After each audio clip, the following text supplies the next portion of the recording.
नमस्कार, न्यूज के इकलौते फैमिली शो न्यूज की पाठशाला में आप सभी का स्वागत। मैं हूं सुशांत सिन्हा। ये वो पाठशाला जहां सबकी क्लास लगती है और खबर का हर चैप्टर बड़े विस्तार से खोलता हूं, ऐसी रिसर्च के साथ खोलता हूं जो आपको कहीं और नहीं मिलेगी, हमारा दावा है। लेकिन आज पाठशाला की शुरुआत करूं उससे पहले आप सभी को गणतंत्र दिवस की बहुत बहुत शुभकामनाएं। और अब आपको बता दूं कि आज कौन कौन सा चैप्टर लेकर आया हूं। जब बात गणतंत्र दिवस की हो रही है तो आपको बताऊंगा कि रिपब्लिक डे पर आज क्या क्या हुआ जो पहले कभी नहीं हुआ। भारत में बने वो हथियार जो 2.5 फ्रंट वॉर को निपटा देंगे। चीन, पाकिस्तान और जो आधे यहां हैं अंदर ही, उनको सबको निपटाने वाले हथियारों के बारे में बताऊंगा। चीन, पाकिस्तान, एजेंडाधारी तीनों की नींद उड़ा देने वाला चैप्टर लेकर आया। इसके अलावा इतिहास के पन्ने पलटूंगा और बताऊंगा कि ना 25 जनवरी न 27 जनवरी, 26 जनवरी को ही क्यों मनता है गणतंत्र दिवस, किसी और दिन क्यों नहीं, यही तारीख क्यों चुनी गई, आज इसका चैप्टर भी। इसके अलावा पीएम मोदी का वो अदृश्य हथियार जो चीन और पाकिस्तान को डुबाकर मारेगा। आपके मोबाइल, लैपटॉप सबकी आत्मा बदलने वाले हैं क्या मोदी? डॉलर के बाद अब विदेशी आत्मा को भारतीय चुनौती का चैप्टर भी आज खोलूंगा। लेकिन पाठशाला में सबसे पहले दिन भर का रिवीजन, उसके बाद पहला चैप्टर।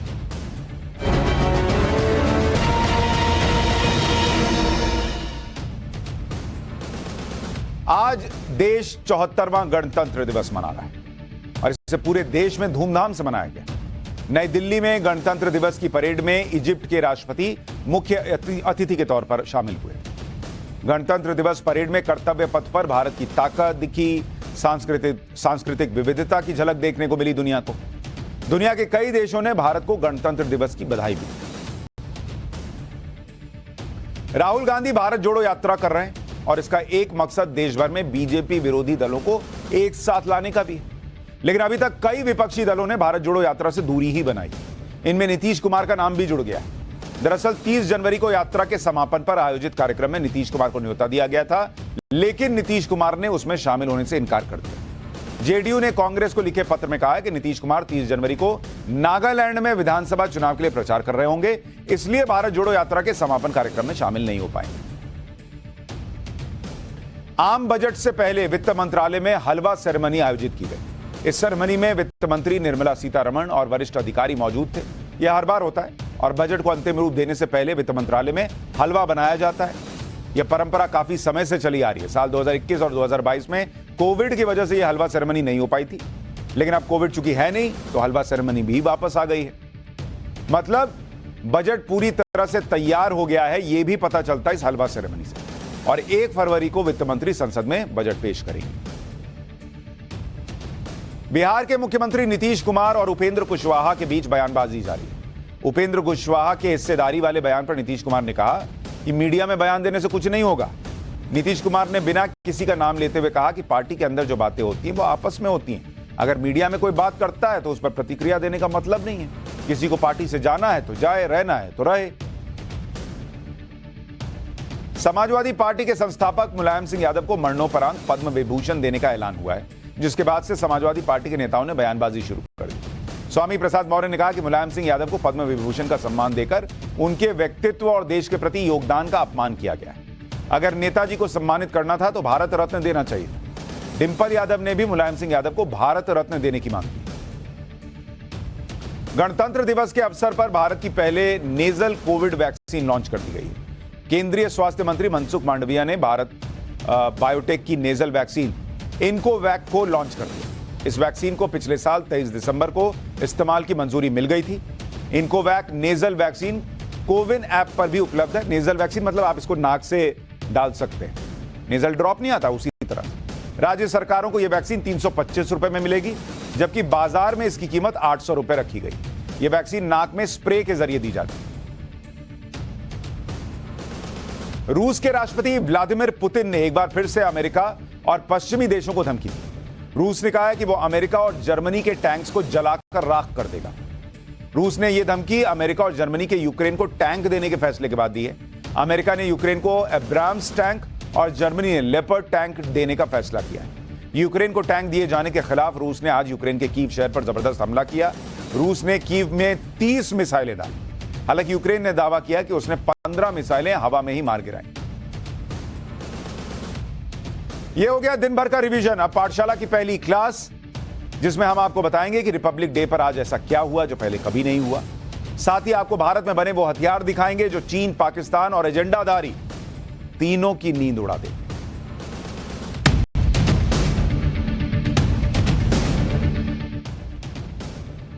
आज आपने गणतंत्र दिवस यानी रिपब्लिक डे का जश्न मनाया होगा। कर्तव्य पथ पर गणतंत्र दिवस की झांकियां दिखी, परेड देखी होगी आपने सुबह सुबह। लेकिन इस बार गणतंत्र दिवस का जो दिन था वो बहुत खास भी रहा। कुछ तस्वीरें ऐसी देखी गईं जो पहले कभी नहीं देखी गईं।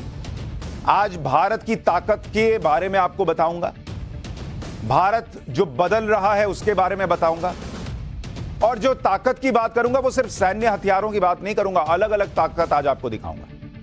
लेकिन पहले आपको बताता हूं कि आज कुछ बातें ऐसी हुई जो पहले कभी नहीं सुनी गई। ये बातें आपको बताऊंगा, ये तस्वीरें आपको दिखाऊंगा, और ये भी बताऊंगा कि कैसे 26 जनवरी की परेड में इस बार मुख्य तौर पर आत्मनिर्भर भारत की सैन्य ताकत दिखाई गई। 26 जनवरी की परेड को सिर्फ एक परंपरा के तौर पर निभाया नहीं गया कि अरे 26 जनवरी आ गई हो जाए, बल्कि इसके जरिए वो संदेश दिया गया कि गणतंत्र दिवस का असली जश्न देश की मजबूती के प्रतीकों का जश्न मनाने से। और आज दिखा कि बीते 8 साल में देश कितना बदला है। साथ में यह संदेश दिया गया कि गणतंत्र दिवस के जश्न में देश का गरीब से गरीब आदमी भी शामिल, मेहनत मजदूरी करने वाला हर आदमी शामिल, कोई वीआईपी नहीं है, यह सभी भारतीयों का उत्सव है। आज इसका मैसेज भी दिया गया। आमतौर पर गणतंत्र दिवस की परेड पर ज्यादा से ज्यादा वीआईपी को न्योता दिया जाता है। जो आगे वाली रोज रहती हैं वहां सब वीआईपी भर भर के बैठ जाते हैं। ऐसा लगता है कि वो कुछ अलग कैटेगरी में है और बाकी जनता अलग कैटेगरी में। आज नरेंद्र मोदी ने इस कतार को ही खत्म कर दिया, इस भेदभाव को ही खत्म कर दिया। इस बार ऐसा हुआ कि उन लोगों को खासतौर पर न्योता दिया गया और आगे की कतार में बैठाया गया जो नई संसद के निर्माण में लगे हुए थे, मतलब मजदूरों को, जो कर्तव्य पथ के निर्माण में लगे थे। ये सभी मजदूर थे। उन मजदूरों को, तस्वीर देखिए, इन मजदूरों को आज वीआईपी की तरह बैठाया गया कि तुम हो वीआईपी इस देश के, जो इस देश का निर्माण कर रहे हैं। प्रधानमंत्री नरेंद्र मोदी इनकी मेहनत का सम्मान इन्हें श्रम योगी का नाम देकर करते हैं। मजदूर नहीं बुलाते, बोलते हैं ये श्रम योगी हैं। और इन श्रम योगियों के साथ समाज के अन्य वर्ग के लोगों को भी परेड में आगे बैठाया गया, जैसे दूध बेचने वाले को, सब्जी बेचने वालों को, स्ट्रीट वेंडर को। इन्हें परेड देखने के लिए आगे की सीटें दी गई। जहां कभी वीवीआईपी बैठा करते थे वहां आज दूध बेचने वाले, सब्जी बेचने वाले, सड़क बनाने वाले, संसद बनाने वाले मजदूर बैठे थे, श्रम योगी। और ये नरेंद्र मोदी का एक आप ट्रैक रिकॉर्ड उठाकर देखिए। विदेशों में जाते हैं, वहां जो भारतीय मजदूर काम कर रहे हैं उनके साथ बैठ के खाना खाते हैं। काशी विश्वनाथ बनाने वाले मजदूरों के साथ वहां पर बैठकर फोटो खिंचवाई थी। हर जगह वो व्यक्ति जो देश का निर्माण कर रहा है, भले वो गरीब है लेकिन वही इस देश को अमीर बना रहा है। उधर बाएं दाएं कर रहा होगा अग्निवीरों को देखकर, क्योंकि वो तो सोच रहे थे कि ये योजना ही खारिज कराएंगे। यहां अग्निवीर बैठ के परेड देख रहे हैं। अच्छा, ये अग्निवीर नेवी की मार्च में शामिल भी हुए। लेफ्टिनेंट कमांडर दिशा अमृत के नेतृत्व में 144 नौसैनिकों की टुकड़ी ने कर्तव्य पथ पर मार्च किया, जिसमें 9 अग्निवीर भी शामिल हुए। अभी भारतीय नौसेना और भारतीय वायुसेना में महिला अग्निवीर भी भर्ती की जा रही है। आगे थल सेना में भी महिला अग्निवीरों की भर्ती की जाएगी। अग्निवीर योजना पिछले साल ही लॉन्च हुई थी। इसमें सेना में 4 साल की सेवा के लिए सिलेक्शन होगा। आपको बताया ये कई बार कि 4 साल बाद 25% अग्निवीरों को सेना में स्थायी किया जाएगा। खूब पॉलिटिक्स हुई थी, ट्रेन जला दिया गया था, याद ही होगा आप लोगों को। लेकिन पहले ही साल में अग्निवीर की जो योजना रही उसे बड़ी कामयाबी मिली। आपको यकीन नहीं होगा माहौल क्या बनाया गया था कि देश अग्निवीर के खिलाफ है। लेकिन अग्निवीरों को लेकर जो स्थिति बनी, अगर उसके बारे में आपको बताऊं कि कैसे अग्निवीर को कामयाबी मिली, तो अग्निवीर जो हैं पहले ही साल में 54 लाख रजिस्ट्रेशन हुए। यानी हर कोई अग्निवीर योजना से जुड़ना चाह रहा है। ये वो शेर दहाड़ भी रहा है। और चीन और पाकिस्तान तो छोड़िए, हमारे यहां जो वो 2.5 फ्रंट वॉर में आधा वाला हिस्सा है जो भारत को नीचे खींचना चाहता है, उसके कान के पर्दे हिल गए उस मेक इन इंडिया वाले शेर की दहाड़ से। आज देश में बने हथियारों को दिखाया गया और इनमें से कुछ अहम हथियारों के बारे में आज आपको बताना चाहता हूं, ताकि आपको देश कितना सुरक्षित है यह भी पता चले और यह भी पता चले कि बीते 8 साल में कैसे देश को आत्मनिर्भर बनाया गया है सुरक्षा के लिहाज से। सबसे पहले आकाश एयर डिफेंस सिस्टम के बारे में आपको बताता हूं। इस डिफेंस सिस्टम की रेजिमेंट ने परेड में हिस्सा लिया। वायुसेना में आकाश एयर डिफेंस सिस्टम 2014 में शामिल है। आर्मी में इसे 2015 में शामिल किया गया था। मौजूदा वक्त में भारतीय सेना के पास 4 आकाश रेजिमेंट है। आकाश एक एयर मिसाइल डिफेंस सिस्टम है, यानी यह देश के आसमान को सुरक्षित रखने के लिए वो सिस्टम है जो किसी मिसाइल हमले के दौरान खतरे को हवा में ही खत्म कर सकता है।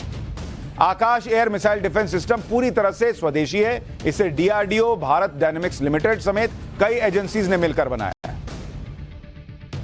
आकाश पहला स्वदेशी एयर कई टारगेट को लॉक करके तबाह किया जा सकता है। मतलब ये नहीं कि एक दागे तो एक साथ आपने 4 ड्रोन देखे, चारों को लॉक किया, धक से गया, मार देगा। इसमें स्वदेशी रडार लगा हुआ है।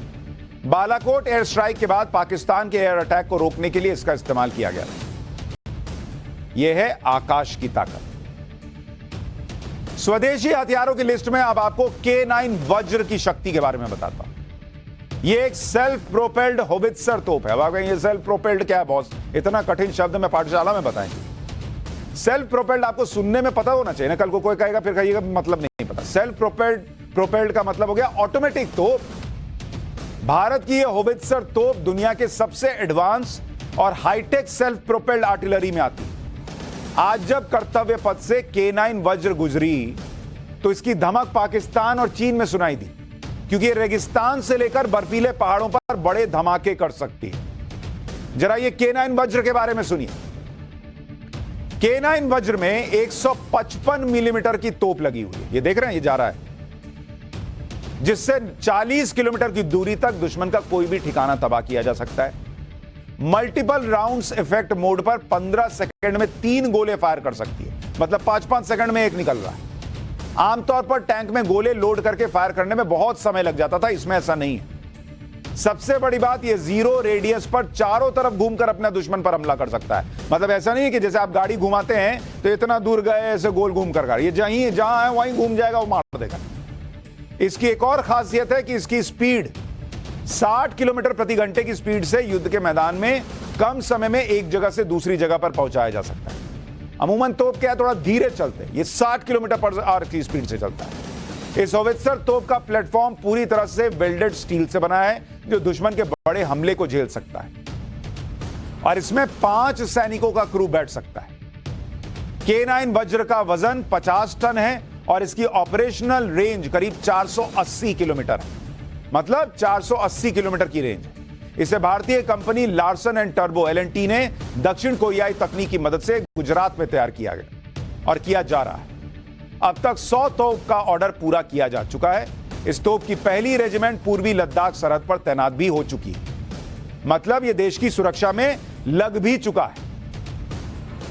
अच्छा, पौराणिक कथाओं में आपने वज्र को सुना होगा। वज्र को इंद्र देवता का अस्त्र कहा गया, लेकिन अब यह आधुनिक अस्त्र भारत की सेना के पास और भारत में ही बन रहा है। सबसे बड़ा पॉइंट तो यह है।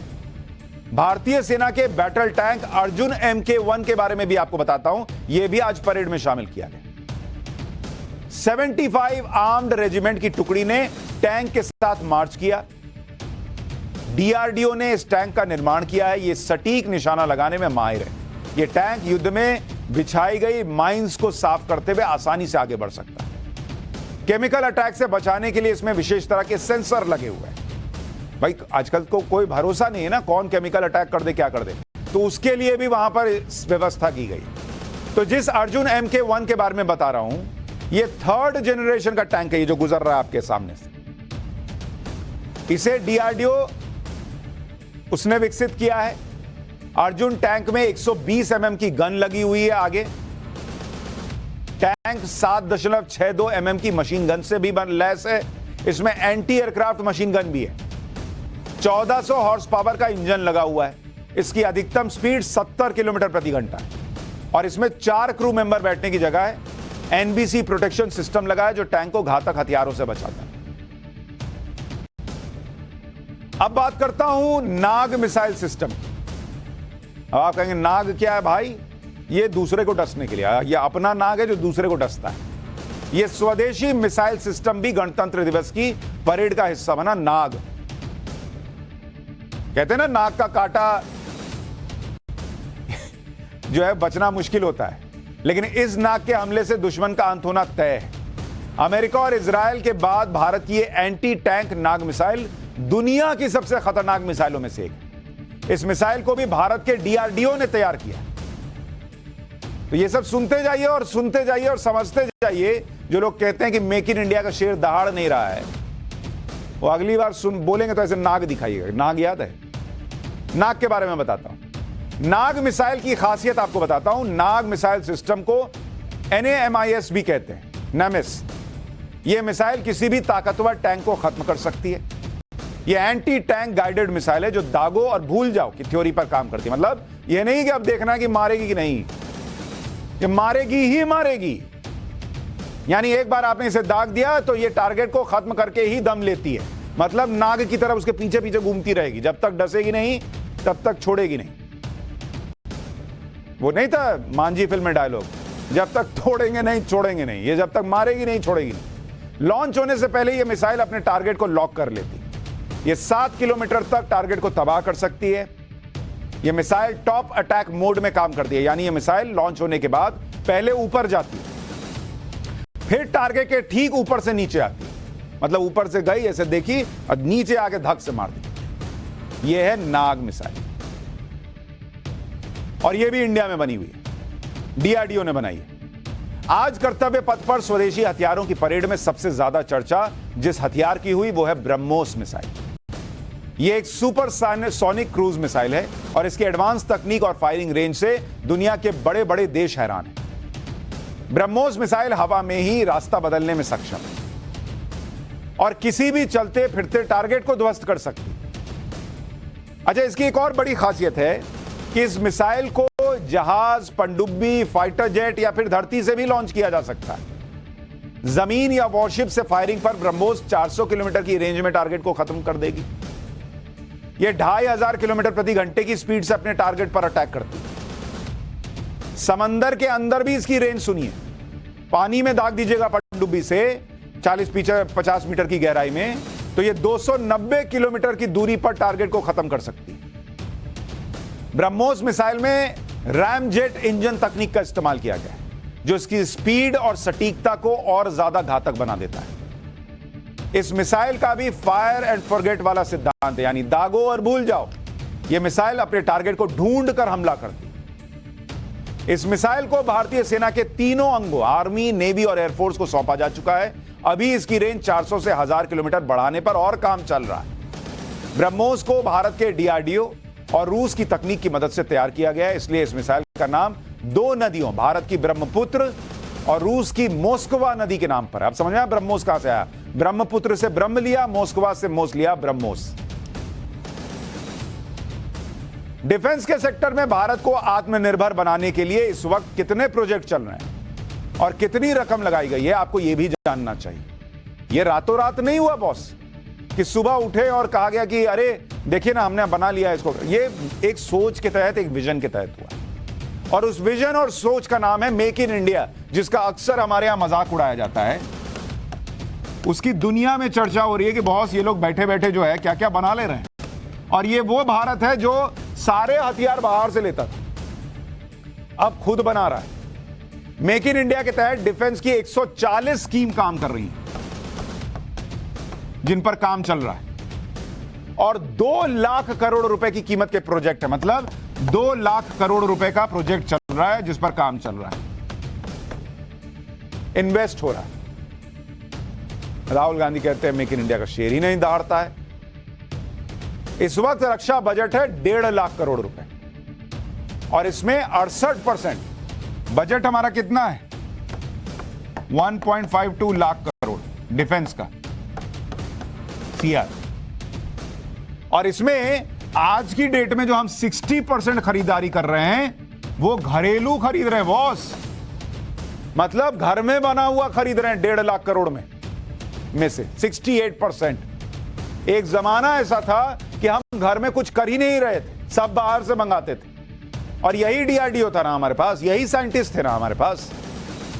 आज उन पर भरोसा जताया जा रहा है तो डिलीवर कर रहे हैं, उनको माहौल दिया जा रहा है तो डिलीवर कर रहे हैं। भारत में सिर्फ हथियार बना रहा है बल्कि एक्सपोर्ट भी कर रहा है। पिछले 5 साल में डिफेंस एक्सपोर्ट 334% बढ़ गया है। 2021-22 में डिफेंस एक्सपोर्ट 13,000 करोड़ रुपए है, 75 से ज्यादा देशों को निर्यात किया है हमने, और 2025 तक डिफेंस एक्सपोर्ट का टारगेट है 35,000 करोड़ रुपए ले जाने का। मतलब जो भारत हथियार खरीदता था आज वो दुनिया को हथियार बनाकर बेच रहा है। गणतंत्र दिवस की परेड में दुनिया भारत की सैन्य ताकत को देखती है, लेकिन आज मैं चाहता हूं कि इसका इतिहास भी आपको बता कि 26 जनवरी पर मिलिट्री परेड क्यों होती रही। भाई आपको भी पता है 26 जनवरी रिपब्लिक डे है, आज ही हमारा संविधान जो है वो लागू हुआ, लेकिन मिलिट्री परेड क्यों? ये कभी सोचा आपने कि ये सब क्यों होता है, इसका क्या इतिहास है? दरअसल ब्रिटिश राज में रॉयल परेड और हथियारों की नुमाइश एक कॉमन प्रैक्टिस थी। ब्रिटिश सरकार क्या करती थी कि इसके जरिए अपनी ताकत का प्रदर्शन करती थी। ब्रिटिश सेना भारत के लोगों को भी दिखाती थी और दुनिया को भी दिखाती थी कि देखो हम कितने ताकतवर हैं। आजादी मिलने के बाद भारत ने ब्रिटिश राज के इस रिवाज को जारी रखा। यहां भी लोगों को लगा कि दुनिया को ताकत नहीं दिखाएंगे। भाई दुनिया ताकत के सामने न झुकती है तो दिखाइए, दिखाते हैं। अब 26 जनवरी पर भारत की सैन्य ताकत का प्रदर्शन होने लगा। साल 1950 में भारत के पहले गणतंत्र दिवस पर भी मिलिट्री परेड हुई। वैसे तो 26 जनवरी के दिन भारत के संविधान को अपनाया गया था, लेकिन उस वक्त देश के नेता गणतंत्र दिवस को राष्ट्रीय जश्न के तौर पर मनाना चाहते थे। वो मानते थे कि यह दिन भारतीयों की जीत का प्रतीक है, वो जीत जो उन्हें ब्रिटिश राज से मिली थी और जिसके बाद नया संप्रभु और मजबूत देश बना। इसलिए गणतंत्र दिवस के जश्न में मिलिट्री परेड को जरूरी हिस्से के तौर पर शामिल किया गया कि अपनी जीत भी दिखाओ, अपनी ताकत भी दिखाओ, और यही परंपरा चली जा रही। गणतंत्र दिवस पर मिलिट्री परेड के साथ साथ नॉन मिलिट्री एलिमेंट को भी शामिल किए जाने का रिवाज शुरू हुआ, और इसी के साथ राज्यों की झांकियां भी गणतंत्र दिवस के जश्न का अभिन्न अंग बन गई। इसके जरिए भारत की विविध संस्कृति को दर्शाया जाने लगा। ये झांकियां भारत की एकता में विविधता का प्रतीक बनी।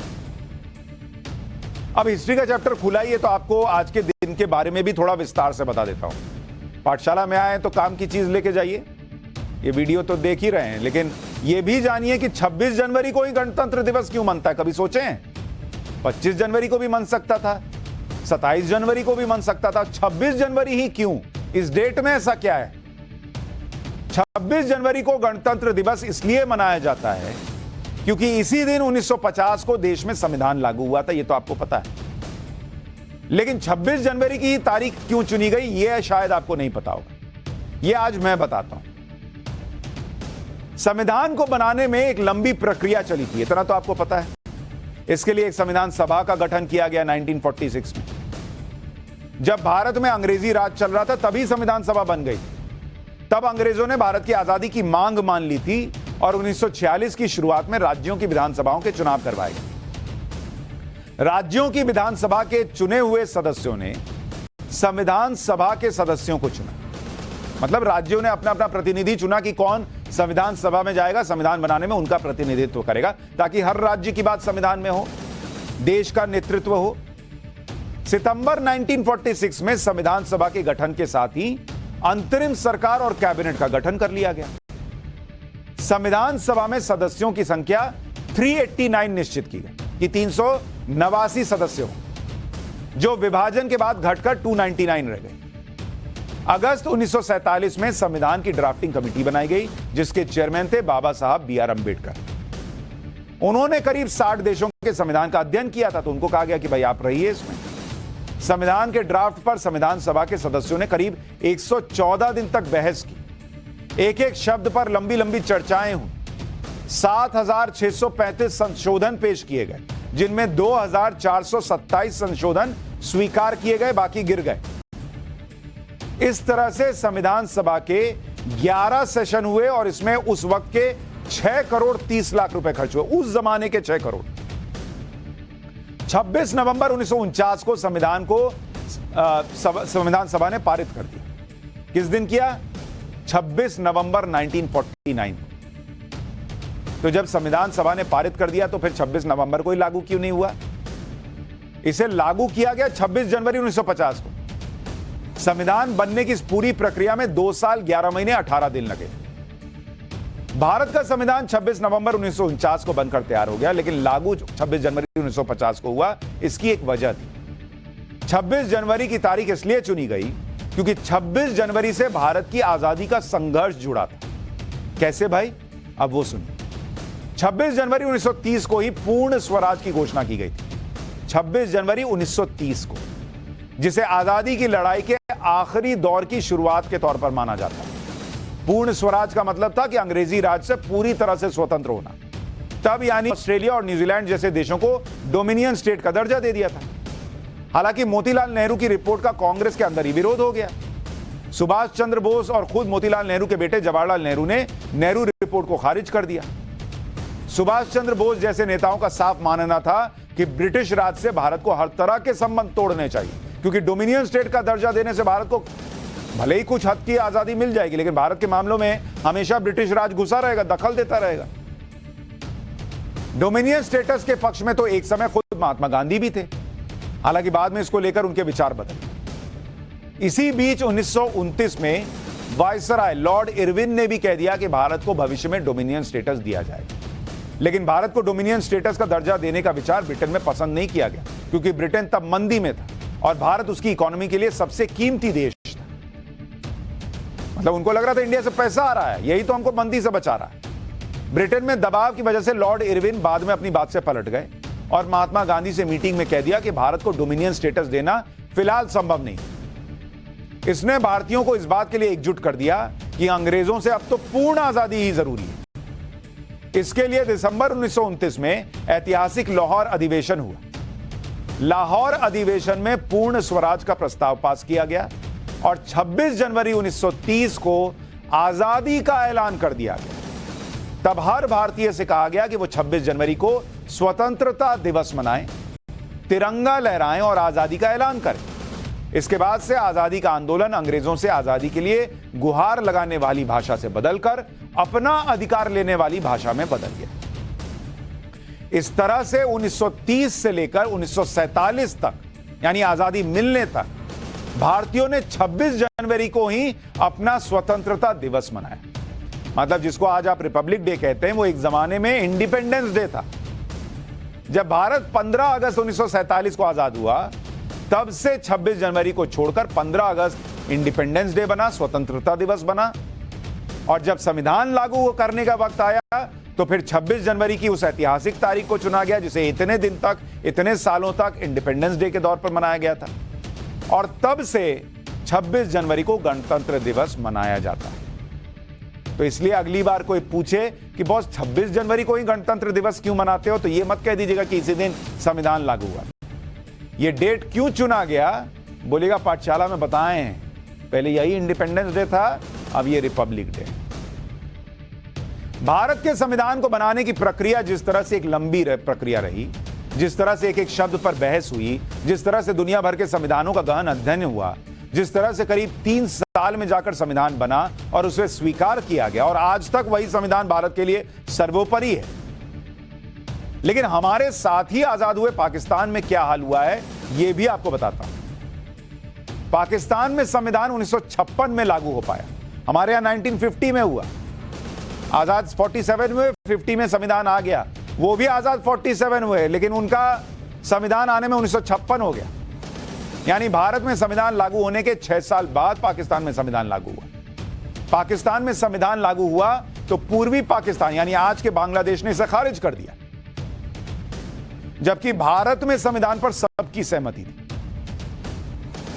पाकिस्तान के संविधान पलट हो गया, यह इनका संविधान था।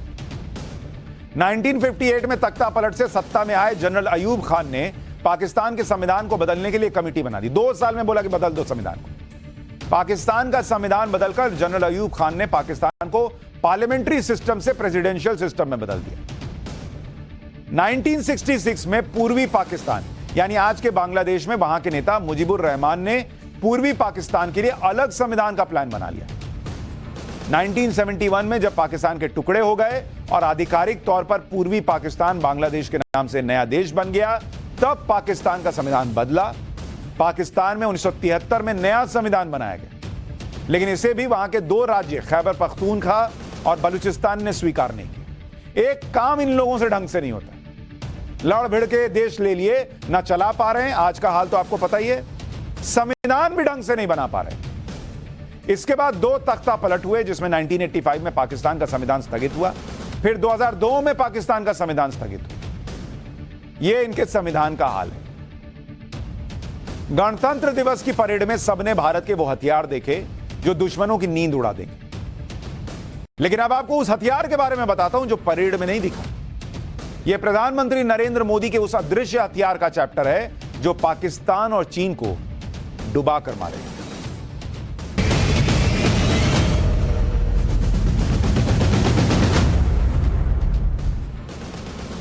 भारत की समुद्री सीमाओं की सुरक्षा के लिए भारतीय नौसेना में कलवारी क्लास की सबमरीन आईएनएस वागीर को शामिल किया गया है। यह सबमरीन यानी पनडुब्बी कलवारी क्लास की 5वीं सबमरीन, आसान भाषा में कहूं तो लेटेस्ट और एडवांस तकनीक से लैस सबमरीन जो पानी के अंदर चलती है। कलवारी क्लास की 4 सबमरीन पहले से समंदर में तैनात है और इस तकनीक के बारे में आपको आगे बताऊंगा कि क्या है यह तकनीक कलवारी क्लास जो कह रहा हूं। लेकिन पहले उस सबमरीन की खासियत बता देता हूं, उस पनडुब्बी की खासियत बता देता हूं, जिसे अब जो है वो सेना में शामिल कर लिया गया है। इस सबमरीन की लंबाई है 221 फीट और ऊंचाई है 40 फीट, जिसे आप पानी के नीचे जाता हुआ देख रहे हैं। अदृश्य दिखेगा ही नहीं, लेकिन पानी के अंदर अंदर काम कर देगा। इसका वजन है 1565 टन। समंदर में पानी के दबाव को झेलने के लिए इसे स्पेशल स्टील से बनाया गया है। इस सबमरीन में हाई टेंसाइल स्ट्रेंथ है, जिससे यह पानी की गहराई करीब 350 मीटर नीचे 45 से 50 दिन तक बड़े आराम से सह सकता है, उसमें काम कर सकता है।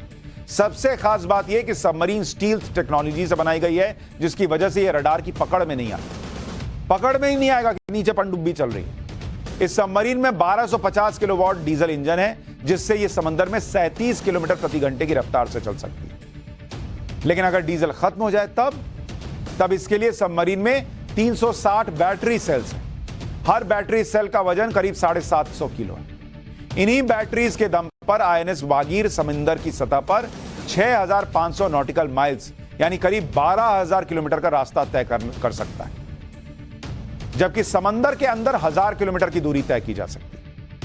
आईएनएस वागीर पूरी तरह से भारत में बनी हुई।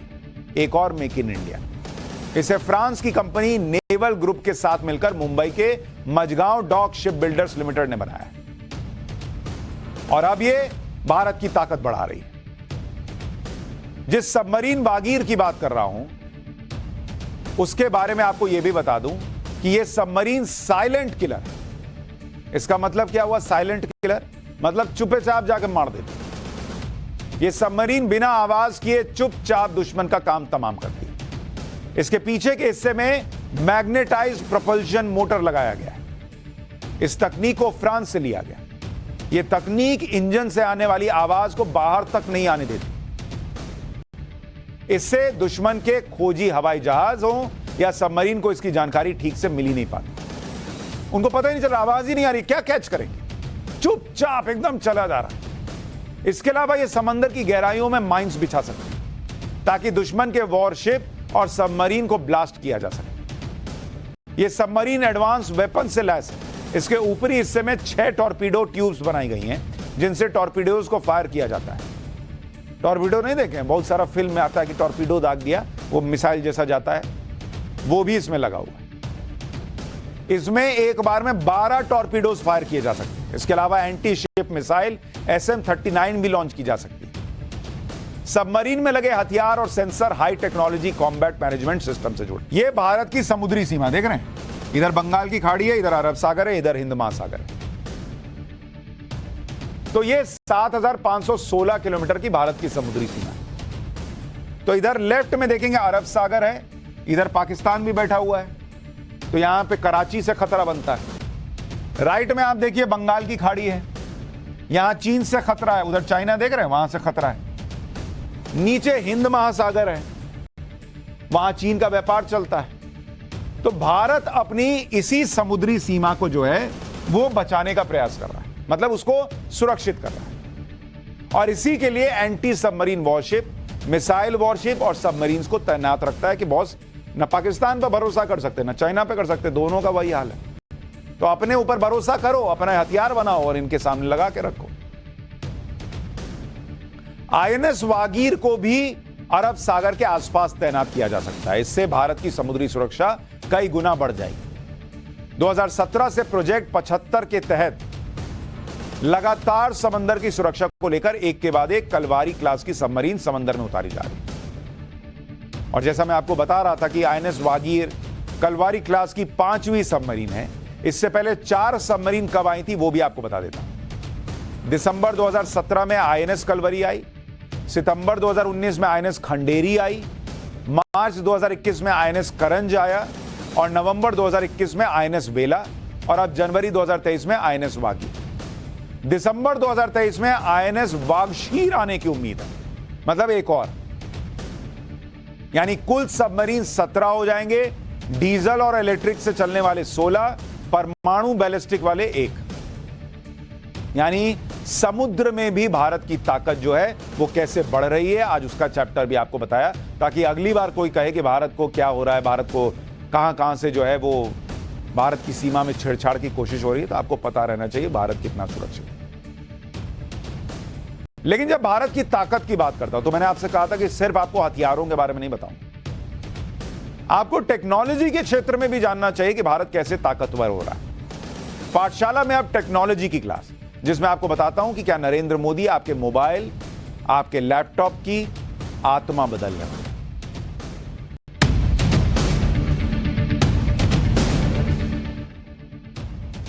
हमने पहले आपको बताया कि नरेंद्र मोदी हर उस सेक्टर में भारत को आत्मनिर्भर बनाना चाहते हैं जिस सेक्टर में भारत दूसरे देशों पर निर्भर है या विदेशी कंपनियों पर निर्भर है, जैसे मोबाइल फोन। एक दिन आपको याद है मैंने आपको पूरा डिटेल चैप्टर बताया था कि कैसे भारत में अब लगभग हर हाथ में भारत में बना हुआ मोबाइल है। एक जमाने में विदेशी कंपनियों का एकाधिकार होता था, और जब एकाधिकार होता है तो लोग मनमानी करते हैं। लेकिन नरेंद्र मोदी ने आने के बाद ही यह तय कर लिया था, प्रधानमंत्री की कुर्सी पर बैठने के बाद ही तय कर लिया था कि यह मनमानी तभी खत्म होगी जब आप खुद करने में सक्षम हो। और हमारे यहां टैलेंट की तो कमी थी नहीं, मौका लगाना मिलना चाहिए था, तो वो मौका मिलने लगा तो टैलेंट निकल के आने लगा। हाल ही में मैंने आपको बताया था कि कैसे डॉलर के मुकाबले रुपया को खड़ा कर रहे हैं, रूस से रुपये में व्यापार कर रहे हैं, दूसरे देशों से बात कर रहे हैं कि हटाओ डॉलर, रुपये में बात करो। उसी तरह से टेक्नोलॉजी में काम चल रहा है। मोदी सरकार लगातार ऐसी टेक्नोलॉजी पर काम कर रही है जिससे विदेशी कंपनियों का एकाधिकार खत्म हो सके या कम हो सके। और ऐसी एक टेक्नोलॉजी है मोबाइल ऑपरेटिंग सिस्टम। भाई आपका मोबाइल जो चलता है उसमें एक ऑपरेटिंग सिस्टम लगा हुआ होता है। ऑपरेटिंग सिस्टम क्या होता है? मतलब आपका ये मोबाइल की आत्मा, जैसे आपके अंदर आत्मा है तो आपका शरीर चल रहा है, नहीं है तो खत्म। वैसे ही मोबाइल की आत्मा उसकी ऑपरेटिंग सिस्टम होता है। और मैंने आपको बताया था कि भारत में गूगल को इस बात का दोषी ठहराया गया था कुछ दिन पहले कि वो एंड्रॉयड मोबाइल डिवाइस इकोसिस्टम में अपनी पोजीशन का दुरुपयोग कर रही है। गूगल पर फाइन लगा तो गूगल ने यह तर्क दिया कि उस पर एक्शन से भारत में एंड्रॉयड इकोसिस्टम पर असर पड़ेगा और इससे भारत की डिजिटल क्रांति का लक्ष्य कमजोर होगा। मतलब वो इशारों में समझाने लगा कि तुम तो हम पे निर्भर हो, तुम्हारा काम रुक जाएगा।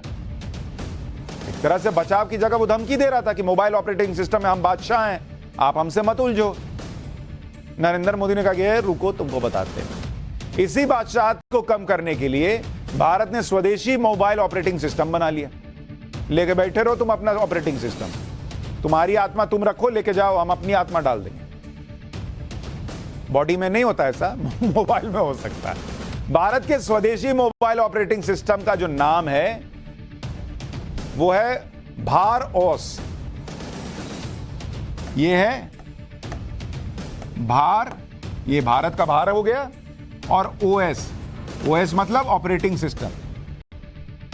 ये मोबाइल ऑपरेटिंग सिस्टम है भारत का, भारओस।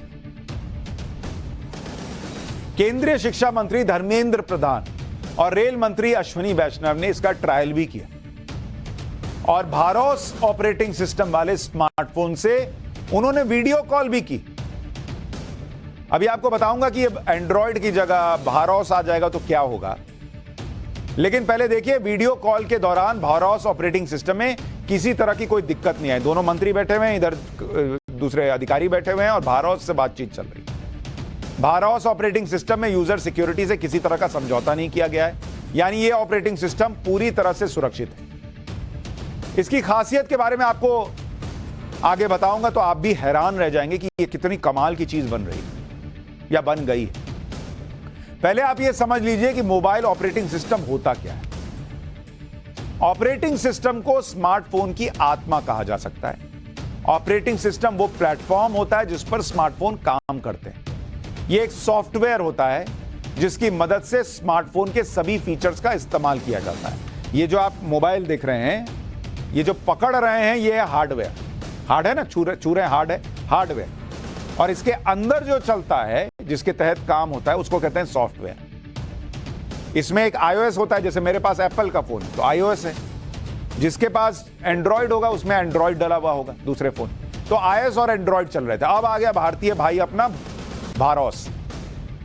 भारत के स्वदेशी ऑपरेटिंग सिस्टम भारोस दूसरे ऑपरेटिंग सिस्टम से अलग कैसे हैं boss? BharOS operating system no default apps feature से लैस। इसका मतलब क्या हुआ? नो डिफॉल्ट फीचर्स से लैस।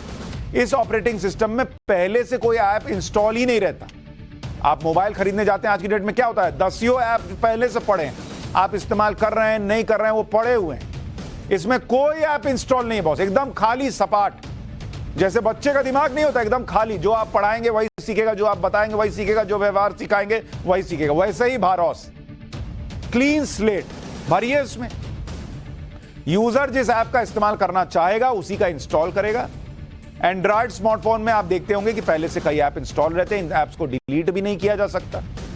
भारोस के साथ ऐसा नहीं होगा। इसमें पहले से एक भी ऐप इंस्टॉल नहीं होगा। थोड़ी मेहनत लगेगी, लेकिन अच्छी बात यह है कि जो नहीं चाहिए वो आएगा नहीं, और जितना चाहिए उतना ही आएगा। भारोस ऑपरेटिंग सिस्टम में नोटा फीचर भी है। और कहेंगे नोटा तो बॉस इलेक्शन में आता था कि जिसको किसी को नहीं देना वोट तो वहां नोटा देते थे। ये नोटा अलग है बॉस। ये नोटा क्या है? नोटा ये इलेक्शन वाला नोटा नहीं है। ये है native over the air, NOTA, NOTA, native over the air. अब ये क्या है बॉस? इसकी वजह से भारोस ऑपरेटिंग सिस्टम अपने आप अपडेट होता रहता है। सिक्योरिटी फीचर भी अपने आप अपडेट होते रहते हैं, जिसकी वजह से डेटा लीक होने की संभावना बहुत कम हो जाती है। एंड्रॉयड में क्या होता है, अपडेट के लिए बार बार मैसेज आता है, उसे आपको मैन्युअली अपडेट करना पड़ता है, ये अपने आप अपडेट होगा। भारोस ऑपरेटिंग सिस्टम में एक और खास फीचर है, पास मतलब प्राइवेट ऐप स्टोर सर्विसेज। इसमें गूगल प्ले स्टोर के अलावा प्राइवेट ऐप स्टोर से भी सुरक्षित ऐप इंस्टॉल किए जा सकते हैं। प्राइवेट ऐप स्टोर से भी वही ऐप इंस्टॉल होंगे जो सुरक्षा मानकों पर खरे उतरते हैं। मतलब अभी गूगल प्ले स्टोर क्या है? वो मॉल है कि आप वहां जाते हैं और मॉल से जैसे सामान खरीदते हैं वो खरीद लेते हैं। इसमें क्या होगा भारोस में कि जो छोटे छोटे रिटेलर हैं उनकी भी दुकानें, लेकिन वो सब सुरक्षित रहेंगे। ऐसा नहीं कि कोई भी कुछ भी बेच रहा है, तो वो एक अलग खेल हो गया। जितने भी एंड्रॉयड ऑपरेटिंग सिस्टम वाले स्मार्टफोन हैं, भारोस उन पर सभी पर काम कर सकता है। भारोस ऑपरेटिंग सिस्टम से जो सबसे बड़ा फायदा होगा वो डेटा सिक्योरिटी से जुड़ा है। गूगल के एंड्रॉयड और एप्पल के iOS ऑपरेटिंग सिस्टम वाले स्मार्टफोन का डेटा इन कंपनियों के पास रहता है, जहां से डेटा लीक होने की आशंका बढ़ जाती है। एंड्रॉयड स्मार्टफोन में कई ऐसे ऐप इंस्टॉल हो जाते हैं जो सुरक्षित नहीं होते। 2021 में 10 करोड़ एंड्रॉयड यूजर्स का डेटा लीक हो चुका है। यह डेटा लीक उन ऐप्स की वजह से हुआ जो यूजर्स ने अनजाने में डाउनलोड कर लिए। साइबर न्यूज सिक्योरिटी रिसर्च के मुताबिक मार्च 2022 में लगभग 14 करोड़ एंड्रॉयड यूजर्स का डेटा लीक हुआ। इस बार भी ऐप्स के जरिए ही डेटा लीक हुआ।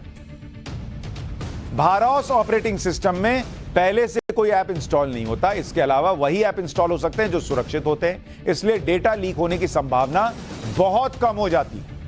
मतलब आपके लिए सबसे सुरक्षित हो जाएगा भारौस। भारौस ऑपरेटिंग सिस्टम को कहां तैयार किया गया? भारौस ऑपरेटिंग सिस्टम को आईआईटी मद्रास के प्रवर्तक टेक्नोलॉजी फाउंडेशन के तहत बनाई गई एक कंपनी ने तैयार किया। यह भी स्वदेशी। आईआईटी मद्रास प्रवर्तक टेक्नोलॉजी फाउंडेशन को भारत सरकार के विज्ञान और प्रौद्योगिकी विभाग की तरफ से फंड मिलता है। भारौस को इसलिए बनाया गया ताकि स्मार्टफोन में विदेशी ऑपरेटिंग सिस्टम, स्मार्टफोन पर हमारी निर्भरता कम हो और स्वदेशी टेक्नोलॉजी को बढ़ावा मिले। भारौस जैसे स्वदेशी मोबाइल ऑपरेटिंग सिस्टम की जरूरत क्यों थी? भारत में जितने भी स्मार्टफोन हैं, उनमें जो ऑपरेटिंग सिस्टम लगे हैं वो विदेशी कंपनियों के, जिनमें पहला है गूगल का एंड्रॉयड ऑपरेटिंग सिस्टम, दूसरा है एप्पल का iOS ऑपरेटिंग सिस्टम, तीसरा है माइक्रोसॉफ्ट का विंडोज ऑपरेटिंग सिस्टम, चौथा है ब्लैकबेरी का रिम ऑपरेटिंग सिस्टम। मतलब भारत का खुद का मोबाइल ऑपरेटिंग सिस्टम कभी था ही नहीं, और पहले वालों ने सोचा नहीं कि ये करें। ये तो 2014 के बाद सब चीज में कैसे हम अपने ऊपर निर्भर रहे हैं, ज्यादा से ज्यादा अपने ऊपर निर्भर रहे हैं। ऐसा तो दुनिया में हो नहीं सकता कि सब आप खुद ही कर लेंगे, लेकिन अपने ऊपर निर्भरता बढ़े, मोहताज ना रहे किसी के, ये शुरू हुआ तो ये सब रिजल्ट आ रहा है। तो क्या था कि भारत का सिस्टम था नहीं अपना ऑपरेटिंग सिस्टम, तो ये विदेशी कंपनियां मनमाने फैसले लेती थी, जिसकी वजह से ऐप डेवलपर्स को परेशानियों का सामना करना पड़ता है। इसके अलावा गूगल पर गलत तरीके अपनाने के आरोप में भारत में जुर्माना भी लग चुका है। कंपटीशन कमीशन ऑफ इंडिया होती है एक, CCI, उसने 2019 में गूगल की जांच का आदेश दिया। गूगल पर स्मार्टफोन बनाने वाली कंपनियों और ऐप डेवलपर्स को एक तरफा कॉन्ट्रैक्ट के लिए मजबूर करने का आरोप। CCI की रिपोर्ट में कहा गया कि गूगल ने कंपटीशन खत्म करने के लिए अनुचित तरीके से बिजनेस किया। साल 2022 में गूगल पर प्ले स्टोर की एक तरफा नीतियों और अपने एकाधिकार का दुरुपयोग करने का आरोप लगा और CCI ने 1300 करोड़ रुपए का जुर्माना लगाया गूगल। तो फिर वो अपना ज्ञान देने लगा कि बॉस ऐसा कीजिएगा तो एंड्रॉयड में ये हो जाएगा, वो हो जाएगा। बोलो अभी रुको, बैठो, तुम्हारा भारौस लाते, तुम्हारा भार कम कर देते। भारौस ऑपरेटिंग सिस्टम को लेकर कुछ लोग सवाल भी उठाते कि ये सफल कैसे होगा, क्योंकि स्मार्टफोन की टेक्नोलॉजी में विदेशी कंपनियों का ही दबदबा है। उन्हीं के ऑपरेटिंग सिस्टम वाले मोबाइल फोन बनते हैं। ये कंपनियां अपना फोन भी बनाती हैं और उनके ऑपरेटिंग सिस्टम को दुनिया भर के स्मार्टफोन मैन्युफैक्चरर इस्तेमाल करते हैं। फिर भारौस कामयाब कैसे होगा बॉस? इसके लिए आपको यह समझना होगा कि यह रातों रात नहीं होगा, बल्कि यह फ्यूचर प्लान का हिस्सा है। गूगल और एप्पल के ऑपरेटिंग सिस्टम भी एक ही दिन में सफल नहीं हो गए थे। साल 2008 में गूगल ने एंड्रॉयड OS को लॉन्च किया था। 2012 तक दुनिया में 12 करोड़ एंड्रॉयड यूजर हो गए, जो 2022 में बढ़कर 300 करोड़ हुए। 2008 से 2022 का सफर है, 14 साल का। मतलब 14 साल में गूगल ने एंड्रॉयड के 22 वर्जन लॉन्च किए। मोबाइल ऑपरेटिंग सिस्टम के ग्लोबल मार्केट में एंड्रॉयड की हिस्सेदारी 72% की है आज की डेट। इसी तरह से एप्पल का iOS 2007 में लॉन्च हुआ, जब पहला आईफोन आया था। अब 2022 के आखिर तक iOS के 100 करोड़ यूजर हो पाए। 15 साल में एप्पल ने iOS के 21 वर्जन लॉन्च किए। आज ग्लोबल मार्केट में iOS की हिस्सेदारी 27%। मोबाइल ऑपरेटिंग सिस्टम का ग्लोबल मार्केट 10,84,000 करोड़ रुपए का है, और इस मार्केट पर गूगल और एप्पल का एक तरफा कब्जा है। ग्लोबल मोबाइल ऑपरेटिंग सिस्टम में इन्हीं दो कंपनियों का बोलबाला है, लेकिन इसके लिए 14-15 साल का समय लगा। आज की डेट में भारत भी उस लड़ाई में घुस रहा है, और जो लोग इवैल्यूएट करेंगे कि अरे एक साल बाद देखिए इतना ही यूजर, इतना ही फोन, वो ये उनको याद दिलाइएगा कि दूसरी कंपनियों ने कितना लंबा सफर तय किया है। आज भारत दुनिया का सबसे तेजी से बढ़ता हुआ मोबाइल मार्केट है। आने वाले कुछ सालों में गूगल और एप्पल की ही तरह से आने वाले समय में भारौस भी अपनी जगह बना सकता है। आप कहेंगे ये कैसे होगा बॉस? भारत में देखिए, भारत में इतने लोग हैं, ये हम कई बार भारत की मार्केट को आप लोग जो है वो कम आंकते हैं। भारत की ताकत है बॉस। 120 करोड़ मोबाइल यूजर कहां है? भारत में 120 करोड़ मोबाइल यूजर हैं भारत में, और इनमें 60 करोड़ ये स्मार्टफोन है, 60 करोड़ स्मार्टफोन भारत के अंदर। 2026 तक स्मार्टफोन यूजर कितने हो जाएंगे? 2026 तक में ये बढ़कर हो जाएगा 100 करोड़ स्मार्टफोन, 40 करोड़ और बढ़ जाएंगे अगले 3 साल। और 2035 तक कितना हो जाएगा बॉस? 2035 तक माना जा रहा है कि 150 करोड़ स्मार्टफोन यूजर होंगे भारत के अंदर। यानी अगले 12 से 13 साल में 90 करोड़ स्मार्टफोन यूजर तैयार होंगे। अब यह समझिए कि भारत कैसे ऑपरेटिंग सिस्टम के मार्केट में अपनी पहचान बना सकता है। भारत में अभी सालाना 31 करोड़ मोबाइल स्मार्टफोन बनते हैं। इसी रफ्तार से अगर 13 साल में 403 करोड़ मोबाइल स्मार्टफोन बनेंगे, इनमें भारतीय कंपनियों की हिस्सेदारी 2% है। यानी अगले 13 साल में 8 करोड़ से ज्यादा स्मार्टफोन भारतीय कंपनियां बनाएंगी, जिनमें भारत ऑपरेटिंग सिस्टम हो सकता है। यह अनुमान वर्तमान डेटा के हिसाब से। इस हिसाब से अगले 13 साल में भारत के मोबाइल ऑपरेटिंग मार्केट में लगभग 9% पर भारत का कब्जा हो सकता है। हो सकता है यह आंकड़ा बढ़ भी जाए, क्योंकि मोदी सरकार मोबाइल और स्मार्टफोन मैन्युफैक्चरिंग में भारतीय कंपनियों को कई तरह की सहूलियत और बढ़ावा दे रही है। और इसके लिए साल 2020 में PLI यानी प्रोडक्शन लिंक्ड इंसेंटिव शुरू हुआ। इसके तहत घरेलू मोबाइल फोन मैन्युफैक्चरर को इंसेंटिव दिए जा रहे हैं। पिछले कुछ सालों में भारत ने टेक्नोलॉजी डेवलपमेंट में तेजी से काम किया और आज स्थिति यह है कि दुनिया के कई देश भारत में बनी टेक्नोलॉजी अपनाने के लिए एग्रीमेंट कर रहे हैं। और इन टेक्नोलॉजीज में UPI है, डिजी लॉकर है, कोविन है, आधार है, GSTN की तकनीक शामिल है। फरवरी मार्च में 5 से 7 देश इनके लिए समझौता करें। और जो लोग कहेंगे कि ये क्या होगा, कैसे होगा, वो इसी तरीके से रक्षा क्षेत्र में भी बात करते थे। अरे कैसे मेक इन इंडिया होगा, कैसे हो पाएगा? आज देखिए हम अपना हथियार बना रहे हैं, दुनिया को दे रहे हैं। यह आत्मनिर्भर जो भारत बन रहा है ना, यही भारत की सबसे बड़ी ताकत है। पाठशाला में आज के लिए इतना ही। कल फिर मुलाकात होगी 8:50